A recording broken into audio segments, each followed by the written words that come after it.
What's up, everybody? In this video, I'm going to show you the top 9 items that sold in the category of Retail Arbitrage. If you are new to the channel or have never seen one of my What Sold videos, this is how it works. I hone in on one category and one category alone so that you can focus. And the reason for that I have found is that people have the attention span of a gnat. And if this is you, don't worry about it. So I'm going to help you through that. By focusing on one category, you're going to become an expert. If you keep watching this week after week, you can choose whatever categories you want to add to your store to start making more money. I also answer questions and talk about comments in between when I show you what's sold. So if you ever have anything to say, put it down in the comments below. Or if you have a question, leave it in the comments below. Let's get to it. And here we go. The first item up for bids is Ted Baker boxer briefs. Men's large. If this is the first time watching, I'm just kidding. I don't talk like that. Don't click off. But these are Ted Baker boxer briefs. It's a 2-pack. In this case, they were the red and gray. I paid $5.69. Let me show you the other ones. They were blue. Also a 2-pack. Also paid $5.69. I'm showing you both because the people that were buying these were going to the store and they were looking at the red and also buying the blue. And always together for whatever reason. I guess because they're hard to find and they do go for good money. They were way more expensive than I was selling them for, so I'm assuming that's why they bought them. But here you go. Sold them for $43.96. Shipping was $17.98. After fees and everything, I made $44.02, which means profit was about $32. Excellent pickup. And let me tell you, I call this out to the VIP Resolutions Posse members. That means that these people are subscribed to the channel because I love to help out when I can, especially with Retail Arbitrage. The way that it works is that when, let's just say Burlington, because I bought these at Burlington. When Burlington buys a bunch, let's just say they buy 1,000 units or 10,000 units or whatever because they were discontinued, they send them to a major warehouse like the DC center or distribution center in a region or in a district, it depends. From there, they move them to each store. So if I find them, it is very likely that you're going to find them. This is why I call it out. If you guys want information like this and it helps you make more money, you can sub down below. It's either $3, $5, or $25 a month. And it all goes through YouTube. So I send out shorts so you guys can buy. And our first comment at jfree111 says, and you sound like a jackass. He's referencing what items sold on, or what items sold on eBay various categories, which is last week's video. In last week's video, at the very end, I said, look, I'm drinking water because I also had a beer. But I said, I'm drinking water because I don't want to sound like a jackass. Because most people don't understand that when you're speaking a lot, speakers, professional speakers, they have to drink water, not alcohol, because it creates cotton mouth. So he says, and you do sound like a jackass, because I call it out there. Like, if you ever want to criticize me, go for it. I don't give a shit. Put it out in the comments. As long as it comes from a good place, I'm always up for laughter. If it comes from a bad place, then expect me to attack back. Just saying. Oh, and jfree111, thank you very much for signing up, brother. You are the newest member of the Resolutions Posse. Welcome. And mind you, I just sent something out for Retail Arbitrage like 3 days ago, and you guys missed it. For all of you that are part of the posse, you have to go to your community tab on YouTube so that you can see the shorts. So just do that. Next, here we have CSB Holy Bible Super Giant Print 16-point purple leather. This is awesome. I don't remember exactly where I bought this. I believe it was, you know what, I don't remember. But I bought it for $1.50. Sold it for $29.99, $6.99 shipping. After fees and everything, I kept $23.07. Minus the $1.50. I made $21.50 from Bibles. Christian stuff, Bibles, actually anything really religious. If you want to do Islam, if you want to do Christians, if you want to do Jewish, anything religious will sell. And I mean, you're not always going to get all the money in the world, but if it's new, if it's in good condition, especially the vintage Bibles, oh, they do so well. I love collecting them, and I also love selling them. I have a few, I don't remember where they're at. I think I moved them for now because I'm actually rearranging, but I have a few different types of religious texts, and they're just very interesting. So I do suggest you pick them up. Next comment, at Janelle Art says, I have my own website for my art, and I'm starting to post my art on eBay again to get the marketing traction. It's a challenge to get people to your own website without a ton of marketing and cash. I used to sell my art only on eBay in the early 2000s, and I'm using it again now, reselling and art. She is referencing what items sell on eBay. I was talking about why that somebody had said, well, Shopify is number 2 and you shouldn't sell on eBay. And I wasn't making any sense according to them with another video, but I do make a lot of sense. She knows, and she's telling you right there. Look, I'm never talking trash about Shopify. I would love for everybody to have their own website to sell their own product, because that way you can make it to the top. You can make millions and millions of dollars. Reselling is very difficult for you to get a lot of money out of it because you're reselling other people's shit.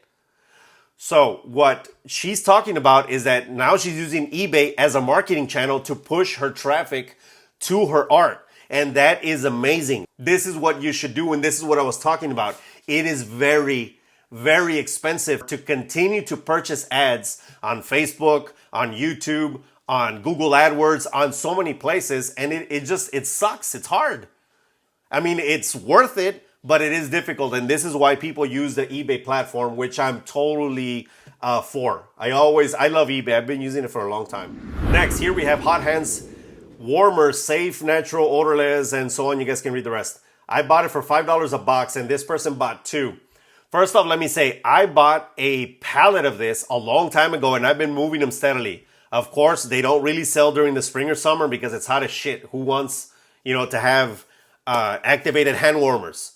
You should be buying them anyways because they're lower priced usually in the spring and the summer, and you can put them in a place to where you have like a prep room in case shit hits the fan. You're ready. That's just me, but I recommend you do the same. Mostly people buy them in the winter. Here they paid $39.80, $19.98 for shipping. After fees and everything, I was left over with $38.65, which means that I made $28.65 in profit. And I've been doing this for a long time. I think I've had these for maybe a year and a half to 2 years, and it was a big ass pallet. So I'm almost done with all of them. I kept my stash, of course, but I'm almost done with all of them. I do recommend, look, if you get hand warmers, they're great and they do sell, but they do have an expiration date, so be mindful of that. Nothing happens to the hand warmers and they'll still work, but people, expiration dates, oh shit, it's not gonna work, and oh, it's gonna burn me, and just be careful with expiration dates, that's all I'm saying. Next comment, yes, Buc-ee's is awesome. I live in Lafayette, Louisiana. When we go visit my daughter in Corpus Christi, we stop outside of Houston on the way and coming back. Your personality is very much like mine. I joke like you, but might offend someone who doesn't know me. You know what? And I put this up because of that. I am very straightforward, and I'm not doing it for the video. If anybody that knows me understands that, that's how I carry myself. And I think people should be that way. You should always be truthful, not wanting to hurt. Like, that's not the thing. But if you're truthful with people, you'll make stronger bonds and stronger connections. That's what I've learned in my life. And you also weed out the bullshit idiots that want to just be around you, but they don't offer any value. That's what I have found. So, ma'am, keep doing what you're doing. And if anybody hates on you, fuck it. Oh, and she's referencing what items sell on eBay. And we're talking about Buc-ee's. If you don't know what Buc-ee's is, you should go check them out. Buc-ee's is a great pit stop that has the best bathrooms you will ever see. Next, here we have Harley Davidson denim hat cap trucker. I paid $9.73 for it. I bought it at Marshall's, I'm gonna say. Bought it for $9.73. Sold it for $27.98, $6.99 shipping. After fees and everything, I kept $21.34 minus the, let's just call it $10. I made $11 in profit. That means that I doubled my money. First off, I love selling hats. Second off, I love selling Harley Davidson because it's a US made brand. I love Harley, but I love selling hats. And the reason for that is because they do sell throughout the entire year, especially the Harley one, especially this one because it was denim. I love it. Marshalls, Ross, and Burlington, I'm always looking for hats. Do not overpay for a hat. Now, this one it's a little high for me. Normally, I don't pay that much, but it was Harley, so I already knew it was going to bring in quite a bit of money. But try to keep, if you're going to be buying hats, try to keep it between $3 and probably around $7, because most of the time you're going to get 16 to 20 to 25, 16 on the low end. And the rule of thumb, by the way, is 30% for me. You can make your own rule of thumb, but 30% ROI, return on my investment. So if I put in $10, I want $3 back in profit, then I'm good with that because this is retail arbitrage. I get that question a lot, so that's why I wanted to answer it, to make sure that you guys know. Next comment, at Chicago48 says, board games do well, IMO at Christmas time. Hey, sorry about that. At Chicago48 says, board games do well, IMO at Christmas time. Okay, I'm 42 years old. I have no idea what IMO means. Please leave it in the comments below. But I stopped buying board games and puzzles, especially the large puzzles. I was doing well with board games during COVID, that's for sure, for the shut-ins. But after COVID, I was stuck with a lot of games and puzzles. You know what? That's true. During COVID, everybody was inside. So what do? Games and puzzles. You want to spend time with the people that are in your household. Now, that doesn't mean that they're not selling. And that doesn't mean that they won't sell. You're just probably buying the wrong shit. Puzzles are hard to sell now because nobody wants to do freaking puzzles. Nobody wants to sit down and spend time with people anymore. And I don't mean no one. I mean, generally speaking, people want to be on their stupid phones or they want to be on Netflix or whatever, which is fine. But I love puzzles, but they're not selling as well as they used to. They have to be collectibles or vintage or something like that. Secondly, board games. Board games do sell. You just got to be very careful because board games already have a low price point. On average, a board game will go for $15 to $30. Because after that, board games get too expensive for people. So they don't want to spend that much money. So you got to get them at low price and make sure that you're getting the right ones. And he's referencing getting rid of bad inventory on eBay. That's a good one, by the way. You guys should watch it so you guys can see all my losses. It's not always wins. Next. Oh, here we have another hat. TMNT corduroy hat cap. Who remembers this? Teenage Mutant Ninja Turtles. Turtles and a half shell. Turtle power! I'm a 90s kid. 80s and 90s kid. I'm 42 years old, so you can do the math. I was born in 82. I love Ninja Turtles. I bought this hat for $8.99, sold it for $25.99, $6.99 shipping. After fees and everything, I brought home $22.33. Let's just call it minus $9. So I brought home, $13 in profit. The reason this one sold fast is because it's corduroy. For whatever reason, people like that look. They also like the rope look. If you get hats that have a little rope on it, like they sell, they go. I am not this type of guy. I don't wear that shit. It's just weird on me.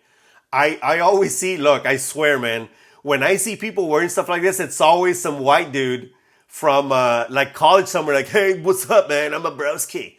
I'm an Phi Delta Kappa Beta or whatever's in universities. I was never cool like that. I did go to college and I did graduate, but I never did any of that shit because I was too busy working. So I swear that's all I see, man, all the time. It's hilarious. Next comment, at PKE6853 says, yes, Rip Curl is Australian surf brand. Love your channel. Trisha from Australia, you have a great sense of humor. Love it. She's referencing what items sell on eBay because I said, you know what, if you guys know, because I was unsure if Rip Curl was from Australia. Thank you very much for answering that, by the way. And I wanted to put this up here to say, what's up? For whatever reason, my videos are now going all the time to Australia because I think you are part of a growing crowd that I've seen on my back end with Australia. So nice to have you in the channel. What's up all the way from Texas from a Mexican American. I'm 100% Mexican blooded, but I am 100% American. Because America. I was born here right at the border of Mexico and Texas, a little town called Westlaco. Next, here we have Dr. Squatch Bronco Brick Body Soap. I paid $4 for each. This might seem like a lot, but if you guys don't know the brand, go check it out. Squatch sells for a crap ton of money. It does smell really good. It's a great brand, but I gotta say, it's just soap. It's just soap. It is natural though, and these guys do well. Squatch does well because they are great at marketing. They marketing being, manly. This is Squatch. Arr. They also sell other stuff, but these are great. I bought them for $4 each. That means I invested $16 in that pack, and I sold it for $34.99, $6.99 shipping. After fees and everything, I brought home $27.78. That means that I brought home, $11 in profit. And I sold a bunch of these bars. I got them at Walmart for $4 each, as you saw. And I brought a tray, a big ass tray of a bunch of these. And I sold most of them to the unlikeliest place because I didn't think that Squatch was so big there, in Canada. I sold them to freaking Canada, almost all of them. Crazy. Canadians, Thank you very much for buying my shit. And if someone's Canadian, leave it down in the comments below with a little bit of maple syrup because I love it. Next question at Spruce and Gussie says, a lot of vintage and antique items are long tail items. She's referencing getting rid of bad inventory. And then she goes at the end, she says, if you're not getting rid of the inventory, would ending and selling similar be a viable alternative? Well, first off, thank you very much for the question. And I wanted to include this because I am huge on this. My entire store turns every 30 days. That means that every single day, I'm turning product to end and sell similar. And I'm turning chunks of product. And for right now, I'm doing 50 items at a time. So 50 items times 30 days is 1,500 items, which actually I don't have. I have 1,200. So I should be turning about 40 items or 38 items. But I do 50 because it's just easy to filter through 50 items. But I recommend this too. Look, you can go back and forth with me about watchers and views. And oh my God, I can't do that. They have watchers. I have watchers. Nobody gives a shit about the watchers. I'll tell you that. What does it matter if 50 watchers are watching it and they're not buying it? Who cares? I could give two shits about watchers. I want sales. Views don't really matter either because say you have 1,000 views and nobody bought it. And the 1,001 or the 1,001st view, that person bought it. All I care about is that one view, not the other 1,000. So I turn my inventory all the time. Does it make sense? People say that I'm crazy. People say that, oh, no, man, because it hurts your store. And like, really? How come I do so well on eBay and I've been using this for the last, I don't know, probably 9 months or more? So I recommend you turn your entire store. The way that you do it is that you divide whatever amount of products. Let's just say that you have 1,000 products divided by 30 days. Whatever that number is, turn that number. So end it and sell similar every single day. That means you turn your entire store in 30 days. So you have a fresh store, not fresh inventory, but people that are new to the listing don't know that. People that are new to your store might, or people that are already on your store might, but people that are new to the listing don't know that. So that you kind of give new product every 30 days. Try it and see how you do. Next, I love this yarn, Ivory 7-ounce 4-ply. And I don't mean I love this yarn. That's what it's called. I love this yarn. It's a lot of 6. I bought it for $3.15 for all of them. And I sold it for $21.24 plus $9.99 shipping after fees and everything. I brought home $17.37 minus the $3. I brought home $14 in profit. I don't know jack about yarn. If somebody knows about yarn, let me know in the comments below. Like, why do people still do this? I don't see a lot of yarn things out and about, like pillows or shirts or shit. I don't even know what you make from yarn. You see, this is how much I don't know. But if you can tell me what people like, why people love it so much, let me know in the comments below. I would love to learn from you. At Mile High Flipper says, I see you do the recommended and promotion fee. Have you tried lowering it 2 to 3% to see if it makes a difference, and how much does it affect your sell-through rate? He's referencing what, I'm assuming it's a he. He's referencing what items to sell on eBay, various categories. That's last week's video. You know what? I did this for you guys. I've started a test for the last, I don't know, I think I haven't done it for that long, so my test isn't complete yet. But I've done it for like the last 30, maybe 60 days. Honestly, I don't remember. But I created promotions using dynamic ad rate. Dynamic ad rate just means that whatever eBay, every single day that it recaps, it says this bottle should be 11% ad and you know your sales are going to boost up. That's what they're telling you. So I decided to do it. And trust me, the ad rates are expensive. They go anywhere from 6% to 17, 18%, and I just let it ride. I didn't do it for the entire store, but I did it for a big enough chunk of my store with all types of items to see if it worked. And I can tell you that it works. I'm assuming what eBay is doing is that even if let's just say that somebody tells me, well, I'm already paying 10% and I'm already at the top, why would you pay more? I think what they're doing is that if you're just following what they say, and if you're putting the ad rate, whatever they tell you, not inside of eBay, but they're pushing it out to the web on Google or whatever, or they're doing something else. Because what a coincidence, all of a sudden, my sales are high. like higher, not high, but higher. And I've had, like clothing, for example, I've had 10% on all my clothes for a long time and they do well, but I did this and it still increased even more. So I don't know exactly what's going on, but I can tell you that it does help. And did my sell-through rate go up? Yes, it did. Do I recommend it? If you don't have a lot of margin, if you don't have a lot of cash, if you need every single penny that comes in, then no, I don't recommend it. But I do recommend you promote minimum 3%, maximum 10%. If you can't, if you don't have enough margin between there, you have a problem with what you're buying. Next, here we have Old Town Photo album binders, bonded leather. Each holds 300 photos, each pack of 2. I love these. And, who would think, right? Who the hell wants these? Why do they want photo albums? Well, people actually still print photos at home or at your local CVS or your 1 hour photo or whatever, and they still use this.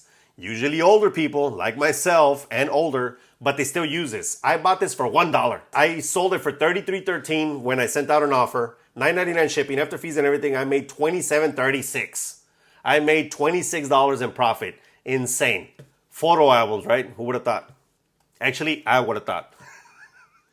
Next, here we have @Brad9189 says, great video. Thank you for the items like vacuum parts. Do you put much effort into cleaning them before selling? This is what I wanted to talk about. He also says the ones that I've seen at thrift stores are often pretty grimy, or do you just pass on those that need cleaning? Okay, this is generally speaking my rule of thumb.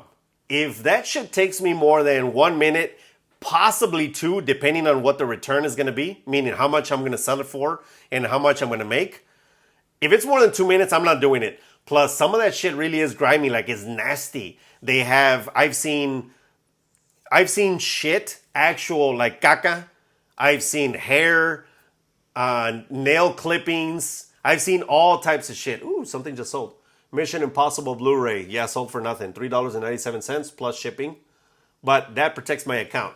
If you guys don't know what I'm talking about, I have a video that shows you why I sell so many DVDs at almost no profit. It's to protect my account. I'm going to link it down below. Going back to this. If it takes me more than 2 minutes, I'm not going to pick it up. It also makes me kind of feel gross, but I thankfully have a store that puts a bunch of parts in bags and sells them for $6. So these things I'm paying nothing for them. I'm paying $1, $2 sometimes, and parts sell, especially in a shit economy that we have right now with freaking Biden's economy. Everybody's hurting for money. Think about it this way. If your vacuum goes out, what do? You don't have $100 to spend on another one, or if it's a Dyson, you don't have $200 or $300. So what do? You come to places like me and buy the replacement part. Canisters, brush, hose, filters, whatever. So I recommend keep it under 2 minutes. If it's more than that, just leave it be. And you have to buy them for almost nothing because you're not going to make all the money in the world, but they do sell consistently for 8 to 28 to 30 to 40, depending on what you're selling and what the brand is. And the last sale of the day, here he comes. Caterpillar hat cap machinery equipment embroidered. The most basic cat hat that I've ever purchased, and it's sold fast. I paid $5.50, sold it for $14.43, which might not seem like a lot, plus $6.99 shipping. After fees and everything, I brought it home $14.04.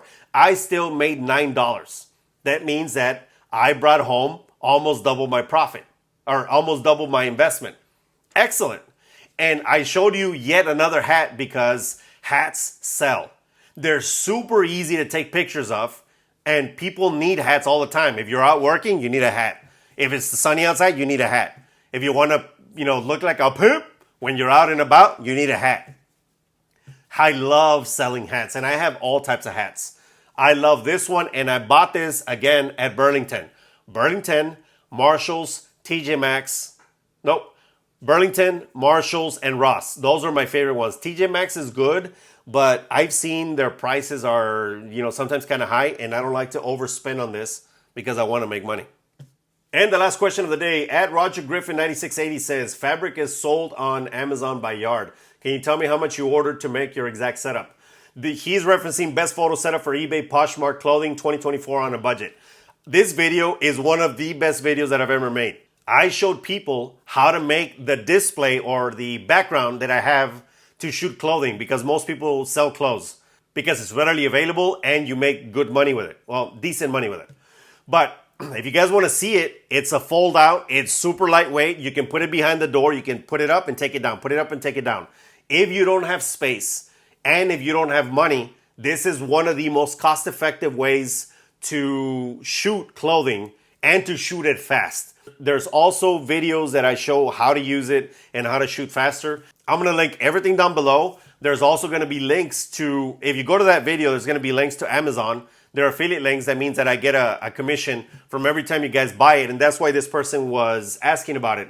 And I'm sorry that I didn't put how much yardage I bought, but it was 3 yards. You don't really need more. You're actually going to have excess, but 3 yards is all you need. And if you don't want to do gray color on the background, you don't have to do gray. I did gray for a bunch of reasons. You guys can go read on it there. But you can do white. You can do whatever the hell you want. It's totally up to you. And that's it, everybody. Those were the top 9 items that sold in the category of Retail Arbitrage. To continue to support the channel, you can always buy a shirt, a hat, or a logo sticker from the store below. You can also become part of the Resolutions Posse, like I talked about earlier in the video, by clicking join down below. It can cost you less than gas station coffee. And I always say that. As always, give this video a like, share this with anybody that needs to see it, and subscribe to the channel if you haven't done so already so you don't miss awesome videos like this. See you in the next one. Peace. And cheers as always. I am dehydrated. We had a long day. Well, actually more of a tough day. We went to Reveille Peak Ranch. Me, a good friend of mine, and his 9-year-old son. It's called Reveille Peak Ranch in Burlington, Texas. It's got 100K of trails. Did we do 100K? No, we did not. But we were doing the jump line. That means that you get to ride up, and it's hard. It's a lot of elevation. And then whee, all the way down. And then right up and all the way down. My legs hurt. My nalgas hurt. And my arms hurt because of holding on and doing the jumps and all the... It was so fun. As a tribute to the outdoors, today before I shot the video, we were out in Reveille Peak Ranch in Burnet, Texas. Beautiful. Look at this gorgeous scape, except of course, as you can see, it's raining.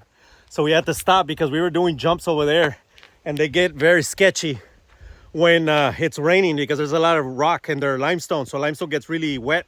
I mean, really slippery when it's wet. There's berms right here, all this shit. And then look, so now we gotta go.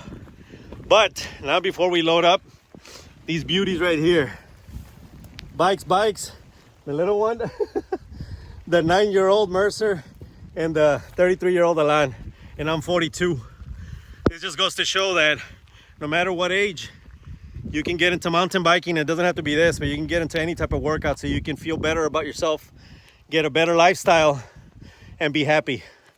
There's no better place to be happy than a place like this.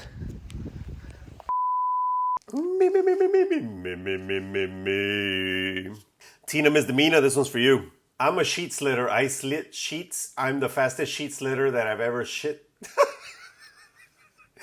Hey, it's a tongue twister, right? I'm gonna try it again. I'm a sheet slitter. I slit sheets. I'm the fastest sheet slitter that ever slit a sheet. Thank you for sending that in. Hey, ya. Pasíguate, Charlos. Deja de chingar. Me vale madre que estés ciego, pero...